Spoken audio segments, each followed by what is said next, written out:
Welcome to my cooking house channel. ನಮಸ್ಕಾರ ವೀಕ್ಷಕರೇ, ಎಲ್ರಿಗೂ ಬೆಳಗಿನ ಶುಭೋದಯ. ಇವತ್ತು ನಾನು ಪಳುವಲಕಾಯಿ ಕೂರ್ಮ ಮಾಡೋದನ್ನು ತೋರಿಸ್ಕೊಡ್ತಾ ಇದ್ದೀನಿ, ನೋಡೋಣ ಬನ್ನಿ. ಅದಕ್ಕಿಂತ ಮುಂಚೆ ನನ್ನ ಚಾನಲ್ಗೆ ಯಾರ್ಯಾರು ಸಬ್ಸ್ಕ್ರೈಬ್ ಆಗದೆ ನೋಡ್ತಾ ಇದ್ದೀರೋ ಅವರೆಲ್ಲ ನನ್ನ ಚಾನಲ್ಗೆ ಸಬ್ಸ್ಕ್ರೈಬ್ ಆಗಿ ನನ್ನ ವೀಡಿಯೋಗಳಿಗೆ ಲೈಕ್ ಮಾಡಿ, ಶೇರ್ ಮಾಡಿ, ಸಪೋರ್ಟ್ ಮಾಡಿ ಅಂತ ಹೇಳ್ತಾ ಬನ್ನಿ ಈಗ ರೆಸಿಪಿ ನೋಡೋಣ. ನಾನಿಲ್ಲಿ ಒಂದು ಅರ್ಧ kg ಅಷ್ಟು ಪಳುವಲಕಾಯಿ ತೊಗೊಂಡಿದ್ದೀನಿ. ಇದನ್ನು ಮೇಲ್ಗಡೆ ಇರೋಂಥ ವೈಟ್ ಕಲರ್ನೆಲ್ಲನೂ ಇದನ್ನು ರಿಮೂವ್ ಮಾಡ್ಕೊತಾ ಇದ್ದೀನಿ. ಈ ಥರ ಇದನ್ನೆಲ್ಲ ತಕ್ಕೊಂಡ್ರೆ ಚೆನ್ನಾಗಾಗುತ್ತೆ. ಹಾಗಾಗಿ ಎಲ್ಲ ರಿಮೂವ್ ಮಾಡಿಕೊಂಡು ನೀರಲ್ಲಿ ಚೆನ್ನಾಗಿ ತೊಳ್ಕೊತಾ ಇದ್ದೀನಿ. ತೊಳ್ಕೊಂಡಾದ್ಮೇಲೆ ಇದನ್ನು ಚಿಕ್ಕ ಚಿಕ್ಕದಾಗಿ ಹೆಚ್ಕೊಬೇಕು. ಹೆಚ್ಕೊಂಡು ಇದರಲ್ಲಿರೋ ಬೀಜ ಸಪ್ರೇಟ್ ಮಾಡಿಕೊಂಡು ಇದನ್ನು ಸಪ್ರೇಟ್ ಮಾಡ್ಕೊಬೇಕು. ಹೆಚ್ಚಿರೋಂಥದ್ದನ್ನ ಈ ಥರ ನೀರಿಗೆ ಹಾಕಿ ತೊಳೆದು ಇದನ್ನು ಎತ್ತಿಟ್ಕೊಬೇಕು. ಆಮೇಲೆ ನಾನು ಸ್ಟವ್ ಮೇಲೆ ಒಂದು ಬಾಣಲಿ ಇಟ್ಬಿಟ್ಟು ಅದಕ್ಕೆ ಉದ್ದಗೆ ಹೆಚ್ಚಿರೋಂಥ ಒಂದು ಈರುಳ್ಳಿ, ಸುಲಿದಿರೋಂಥ ಒಂದು ಬೆಳ್ಳುಳ್ಳಿ, 1 ಇಂಚಷ್ಟು ಚಕ್ಕೆ, ಒಂದು 4 ಲವಂಗ, 1 ಸ್ಪೂನಷ್ಟು ಎಣ್ಣೆ, ಒಂದು ಟೊಮೊಟೊನ ಹಾಕ್ಬಿಟ್ಟು ಮಸಾಲೆಗೆ ಹುರ್ಕೊತಾ ಇದ್ದೀನಿ. ಇದೊಂದು ಸ್ವಲ್ಪ ಎಲ್ಲ ಅರ್ಧ ಹುರಿದಾದ್ಮೇಲೆ ಇದಕ್ಕೆ ಒಂದು ಸ್ವಲ್ಪ ಕೊತ್ತಂಬರಿ ಸೊಪ್ಪು, 1 ಕಪ್ಪಷ್ಟು ಕಾಯಿ ತುರಿಯನ್ನು ಸಹ ಸೇರಿಸ್ಕೊಂಡು ಇದನ್ನು ಸಹ ಹಾಗೆ ಬಾಡಿಸ್ಕೊಬೇಕು. ಬಾಡಿಸ್ಕೊಂಡು ಸ್ಟವ್ನ ಆಫ್ ಮಾಡ್ಕೊಂಡ್ಬಿಡ್ಬೇಕು. ಈ ಟೈಮಲ್ಲಿ ಸ್ಟವ್ ಆಫ್ ಆದಮೇಲೆ 1-2 ಸ್ಪೂನಷ್ಟು ಧನಿಯಾ ಪೌಡರು, 1-2 ಸ್ಪೂನಷ್ಟು ಖಾರದ ಪುಡಿ, 1/4 ಸ್ಪೂನಷ್ಟು ಅರಿಶಿನ ಪುಡಿಯನ್ನು ಸಹ ಸೇರಿಸ್ಕೊಂಡು ಇದೇ ಬಿಸಿನಲ್ಲಿ ಇದನ್ನೆಲ್ಲ ಮಿಕ್ಸ್ ಮಾಡ್ಕೊಬೇಕು. ಮಿಕ್ಸ್ ಮಾಡ್ಕೊಂಡಾದ್ಮೇಲೆ ಇದನ್ನು ಆರೋದಕ್ಕೆ ಬಿಟ್ಬಿಡಿ. ತಣ್ಣಗಾಗಬೇಕಿದು ಮಿಕ್ಸಿ ರುಬ್ಬೋದಕ್ಕೆ. ಇದೆಲ್ಲ ತಣ್ಣಗಾದ ನಂತರ ಇದನ್ನೆಲ್ಲ ಒಂದು ಮಿಕ್ಸಿ ಜಾರಿಗೆ ಹಾಕ್ಕೊಂಡು ಒಂದು ಸ್ವಲ್ಪ ನೀರನ್ನು ಸಹ ಸೇರಿಸ್ಕೊಂಡು ಮಸಾಲೆನ ನುಣ್ಣಗೆ ರುಬ್ಕೊಂಬರಬೇಕು. ಇದನ್ನು ಮಸಾಲೆ ರುಬ್ಕೊಂಬರೋಷ್ಟರಲ್ಲಿ ನಾನು ಸ್ಟವ್ ಮೇಲೆ ಒಂದು ಕುಕ್ಕರನ್ನು ಇಟ್ಟು ಅದಕ್ಕೆ 1-2 ಸ್ಪೂನಷ್ಟು ಎಣ್ಣೆ ಹಾಕಿ, 1/2 ಸ್ಪೂನಷ್ಟು ಸಾಸಿವೆ, 1/2 ಸ್ಪೂನಷ್ಟು ಜೀರಿಗೆ, ಉದ್ದಗೆ ಹೆಚ್ಚಿರೋಂಥ ಒಂದು ಈರುಳ್ಳಿ, ಒಂದು ಸ್ವಲ್ಪ ಕರಿಬೇವಿನ ಸೊಪ್ಪನ್ನು ಸಹ ಸೇರಿಸ್ಕೊಂಡು ಇಲ್ಲಿ ನಾನು ಒಗ್ಗರಣೆ ಮಾಡ್ಕೊತಾ ಇದ್ದೀನಿ. ಇದೆಲ್ಲ ಒಗ್ಗರಣೆ ಒಂದು ಅರ್ಧ ಆದಮೇಲೆ ಇದಕ್ಕೆ ನಾನು 4 ಸ್ಪೂನಷ್ಟು ಕಡಲೆಬೇಳೆನೂ ಸಹ ಸೇರಿಸ್ಕೊತಾ ಇದ್ದೀನಿ. ಇಲ್ಲಿ ನಾನು ಕಡಲೆಬೇಳೆ ಸ್ವಲ್ಪ ಜಾಸ್ತಿನೇ ಹಾಕ್ಕೊತಾ ಇದ್ದೀನಿ, ಯಾಕಂದರೆ ಇದಕ್ಕೆ ಚೆನ್ನಾಗಿರುತ್ತೆ. ಹಾಗಾಗಿ ಕಡಲೆಬೇಳೆನ ಹಾಕ್ಕೊಂಡು ಇದನ್ನು ಸಹ ಹಾಗೆ ಬಾಡಿಸ್ಕೊಬೇಕು. ಬಾಡಿಸ್ಕೊಂಡಾದ್ಮೇಲೆ ಹೆಚ್ಚಿರೋಂಥ ಪಳುವಲಕಾಯಿನೂ ಸಹ ಇದಕ್ಕೆ ಸೇರಿಸ್ತಾ ಇದ್ದೀನಿ ನಾನು. ಸೇರಿಸ್ಕೊಂಡು ಇದನ್ನು ಚೆನ್ನಾಗಿ ಒಗ್ಗರಣೆಯಲ್ಲೇ ಹುರ್ಕೊಬೇಕು ಪಳುವಲಕಾಯಿ, ಯಾಕಂದರೆ ಇದರಲ್ಲಿ ನೀರು ಜಾಸ್ತಿ ಇರುತ್ತೆ. ಹಾಗಾಗಿ ಇದೆಲ್ಲ ನೀರು ಬಿಟ್ಟು ಇದೆಲ್ಲ ನೀರೆಲ್ಲ ಡ್ರೈ ಆಗಬೇಕು. ಅಲ್ಲೇವರೆಗೂ ಇದನ್ನು ಒಗ್ಗರಣೆಯಲ್ಲೇ ಬಾಡಿಸ್ಕೊಬೇಕು.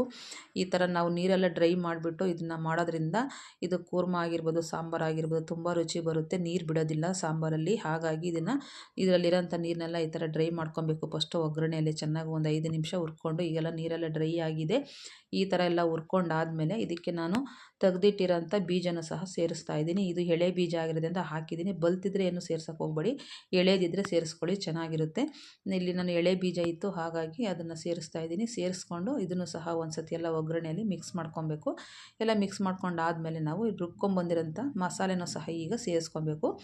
ಸೇರಿಸ್ಕೊಂಡು ಮಿಕ್ಸಿ ಜಾರಿಗೆ ಒಂದು ಸ್ವಲ್ಪ ನೀರನ್ನು ಸೇರಿಸಿ ಅದನ್ನು ಸಹ ಹಾಕ್ಕೊಂಡು ಚೆನ್ನಾಗಿ ಮಸಾಲೆ ಹಸಿ ಸ್ಮೆಲ್ಲೆಲ್ಲ ಹೋಗೋವರೆಗೂ ಇಲ್ಲಿ ನಾವು ಒಗ್ಗರಣೆಯಲ್ಲೇ ಬಾಡಿಸ್ಕೊಬೇಕು. ಚೆನ್ನಾಗೆಲ್ಲ ಮಿಕ್ಸ್ ಮಾಡ್ಕೊಂಡು ಈ ಥರ ನಾವೆಲ್ಲ ಒಗ್ಗರಣೆಯಲ್ಲೇ ಚೆನ್ನಾಗಿ ಫ್ರೈ ಮಾಡೋದ್ರಿಂದ ನಾವು ಕೂರ್ಮ ಆಗಲಿ ಸಾಂಬಾರಾಗಲಿ ಮಾಡುವಾಗ ನೀರು ಒಡೆಯೋದಿಲ್ಲ. ಸಾಂಬಾರು ಚೆನ್ನಾಗಿ ಬರುತ್ತೆ, ಟೇಸ್ಟು ತುಂಬ ಚೆನ್ನಾಗಿರುತ್ತೆ. ಹಾಗಾಗಿ ಈ ಥರನೇ ಮಾಡ್ಕೊಳ್ಳಿ ನೀವು. ಮಾಡಿಕೊಂಡು ಈಗ ಇದಕ್ಕೆ ನಾನು ರುಚಿಗೆ ತಕ್ಕಷ್ಟು ಉಪ್ಪನ್ನು ಸೇರಿಸಿ, ನೀರು ಎಷ್ಟು ಬೇಕೋ ಅಷ್ಟು ಈ ಟೈಮಲ್ಲಿ ನೋಡಿ ಸೇರಿಸ್ಕೊಳ್ಳಿ. ನಿಮಗೆ ಸೆಮಿ ಗ್ರೇವಿ ಬೇಕಾ ಅಥವಾ ಗಟ್ಟಿ ಥರ ಬೇಕಾ, ಸಾಂಬಾರು ಥರ ಬೇಕಾ ನೋಡಿಕೊಂಡು ಸೇರಿಸ್ಕೊಳ್ಳಿ. ನಾನಿಲ್ಲಿ ಪೂರಿಗೆ ಮಾಡೋದ್ರಿಂದ ನಾನು ಸೆಮಿ ಗ್ರೇವಿ ಮಾಡ್ತಾಯಿದ್ದೀನಿ. ಹಾಗಾಗಿ ನಾನು 1 ಗ್ಲಾಸಷ್ಟು ನೀರನ್ನು ಸಹ ಸೇರಿಸ್ಕೊತಾ ಇದ್ದೀನಿ. ಈಗ ನಾನು ರುಚಿಗೆ ತಕ್ಕಷ್ಟು ಉಪ್ಪನ್ನು ಹಾಕಿ 1 ಗ್ಲಾಸ್ ನೀರನ್ನು ಸಹ ಸೇರಿಸ್ಕೊಂಡು ಎಲ್ಲ ಒಂದು ಸತಿ ಮಸಾಲೆನ ಮಿಕ್ಸ್ ಮಾಡ್ಕೊತಾ ಇದ್ದೀನಿ. ಇದೆಲ್ಲ ಮಿಕ್ಸ್ ಮಾಡ್ಕೊಂಡಾದ್ಮೇಲೆ ಇದಕ್ಕೆ ಕುಕ್ಕರ್ ಕ್ಯಾಪ್ನ ಹಾಕಿಬಿಟ್ಟು 1-2 ವಿಜಲ್ನ ತೆಗೆಸ್ಕೊಬೇಕು. 1-2 ವಿಜಲ್ ತೆಗೆಸ್ಕೊಂಡ್ರೆ ಸಾಕಾಗುತ್ತೆ, ಚೆನ್ನಾಗಿ ಬೆಂದಿರುತ್ತೆ. ಬೆಂದು ಚೆನ್ನಾಗಾಗಿರುತ್ತೆ ಸಾಂಬಾರು. ಹಾಗಾಗಿ ನಾನು ಇಲ್ಲಿ 1-2 ವಿಜಲ್ ಹಾಕ್ತಿದ್ದಂಗೆ ಓಪನ್ ಮಾಡಿದ್ದೀನಿ. ತುಂಬ ಚೆನ್ನಾಗಾಗಿದೆ ನೋಡಿ, ಸೆಮಿ ಗ್ರೇವಿ ಥರ ಚೆನ್ನಾಗಿ ಬಂದಿದೆ, ನೀರೇನು ಬಿಟ್ಟಿಲ್ಲ, ತುಂಬ ಚೆನ್ನಾಗಿರುತ್ತೆ. ಥಿಕ್ನೆಸ್ಸು ಚೆನ್ನಾಗಿದೆ. ಈಗ ಈ ಟೈಮಲ್ಲಿ ಇದಕ್ಕೆ ಒಂದು ಸ್ವಲ್ಪ ಕೊತ್ತಂಬರಿ ಸೊಪ್ಪನ್ನು ಸಹ ಸೇರಿಸ್ಕೊಂಡು ಒಂದು ಸತಿ ಎಲ್ಲ ಮಿಕ್ಸ್ ಮಾಡಿ ಇದನ್ನು ಸೈಡಿಗೆ ಎತ್ತಿಟ್ಕೊಂಬಿಡಿ. ಕೂರ್ಮ ರೆಡಿ ಆಯಿತು. ಈಗ ಇದಕ್ಕೆ ಕಾಂಬಿನೇಷನ್ ಆಗಿ ನಾನು ಇಲ್ಲಿ ಪೂರಿನ ಮಾಡ್ಕೊತಾ ಇದ್ದೀನಿ. ನೀವು ರೊಟ್ಟಿ, ಚಪಾತಿ, ದೋಸೆ ಏನು ಬೇಕಾದ್ರೂ ಮಾಡ್ಕೊಬೋದು. ದೋಸೆಗೆ ತುಂಬ ಒಳ್ಳೆ ಗುಡ್ ಕಾಂಬಿನೇಷನ್ ಇದು. ನಾನು ಇಲ್ಲಿ ಇದಕ್ಕೆ ಪೂರಿ ಮಾಡ್ತಾಯಿದ್ದೀನಿ ಇವತ್ತು. ನಾನು ಪೂರಿ ಮಾಡೋದಕ್ಕೆ ನಾನು ಗೋಧಿ ಹಿಟ್ಟನ್ನು ಉಪಯೋಗಿಸ್ತಾ ಇದ್ದೀನಿ. ನಾನು ಪೂರಿಗೆ ಯಾವತ್ತೂ ಮೈದಾ ಹಿಟ್ಟನ್ನು ಉಪಯೋಗಿಸಲ್ಲ. ಈ ಥರ ಗೋಧಿ ಹಿಟ್ಟಲ್ಲಿ ಒಂದು ಸತಿ ಮಾಡಿ ನೋಡಿ, ತುಂಬ ಇಷ್ಟಪಡ್ತೀರಾ ನೀವು. ಚೆನ್ನಾಗಿರುತ್ತೆ, ಆರೋಗ್ಯಕ್ಕೂ ಒಳ್ಳೆಯದು. ಮೈದಾ ಹಿಟ್ಟು ಒಳ್ಳೆಯದಲ್ಲ ಆರೋಗ್ಯಕ್ಕೆ. ಹಾಗಾಗಿ ನಾನು ಗೋಧಿ ಹಿಟ್ಟಲ್ಲೇ ಪೂರಿ ಮಾಡ್ಕೊತಾ ಇದ್ದೀನಿ. ಗೋಧಿ ಹಿಟ್ಟನ್ನು ಕಲಸಿಬಿಟ್ಟು ಚಿಕ್ಕ ಚಿಕ್ಕ ಉಂಡೆಗಳನ್ನು ಮಾಡಿ ಪೂರಿ ಒತ್ತ ಪ್ರೆಷಲ್ಲಿ ನಾನು ಒಂದು ಸ್ವಲ್ಪ ಎಣ್ಣೆನ ಹಾಕಿ ಈ ಥರ ಪೂರಿಗಳಾಗಿ ಒತ್ಕೊಂಡು ಕಾದಿರೋಂಥ ಎಣ್ಣೆಗೆ ಹಾಕಿ ಪೂರಿಗಳೆಲ್ಲ 2 ಕಡೆ ಡೀಪ್ ಫ್ರೈ ಮಾಡಿ ತೆಗೆದಿಟ್ಕೊತಾ ಇದ್ದೀನಿ. ಮಾಡಿರೋಂಥ ಪೂರಿಗಳೆಲ್ಲ ಇದೇ ಥರ ಮಾಡಿ ಎತ್ತಿಟ್ಕೊತಾ ಇದ್ದೀನಿ. ಎತ್ತಿಟ್ಕೊಂಡಿರೋದನ್ನ ಈಗ ನಾನು ಪಳುವಲಕಾಯಿ ಕೂರ್ಮ ಜೊತೆ ಇದನ್ನು ಸರ್ವ್ ಮಾಡ್ತಾಯಿದ್ದೀನಿ. ನೀವು ನಿಮ್ಗೆ ಯಾವುದು ಒಳ್ಳೆಯ ಕಾಂಬಿನೇಷನ್ ಅನಿಸುತ್ತೋ ಅದನ್ನು ಮಾಡ್ಕೊಳ್ಳಿ. ಚಪಾತಿ, ಪೂರಿ ಅಥವಾ ದೋಸೆ ಯಾವ್ದು ಬೇಕಾದರೂ ಮಾಡ್ಕೊಬೋದು. ತುಂಬ ಚೆನ್ನಾಗಿರುತ್ತೆ. ಇದು ಅನ್ನ ಮುದ್ದೆಗೂ ಸಹ ಹೊಂದಿಕೆ ಆಗುತ್ತೆ. ಯಾವ್ದ್ರ ಜೊತೆ ಬೇಕಾದ್ರೂ ತಿನ್ಬೋದು ಇದನ್ನು. ಹಾಗಾಗಿ ಈ ಥರ ನಾವು ಈ ಟೈಮಲ್ಲಿ ಸೀಸನಲ್ಲಿ ಸಿಗೋವಂಥ ಪಳವಲಕಾಯಿನ ಉಪಯೋಗಿಸ್ಕೊಂಡು ಈ ಥರ ವೆರೈಟಿ ಮಾಡ್ಕೊಂಡು ಆರಾಮಾಗಿ ಮನೆಯಲ್ಲೇ ತಿನ್ಬೋದು. ನಾವು ಡಾಬಾಗೆ ಹೋಗಿ ತಿನ್ನಬೇಕು ಅಂತ ಏನಿಲ್ಲ, ಮನೆಯಲ್ಲೇ ರುಚಿಯಾಗಿ ಮಾಡ್ಕೊಂಡು ತಿನ್ಬೋದು. ನಾನೀಗ ನಿಮಗೆ ತೋರಿಸ್ಕೊಟ್ಟಿದ್ದೀನಿ. ನಿಮ್ಗೇನಾದ್ರು ಇಷ್ಟ ಆದರೆ ಒಂದು ಸತಿ ನೀವು ಮಾಡ್ಕೊಳ್ಳಿ.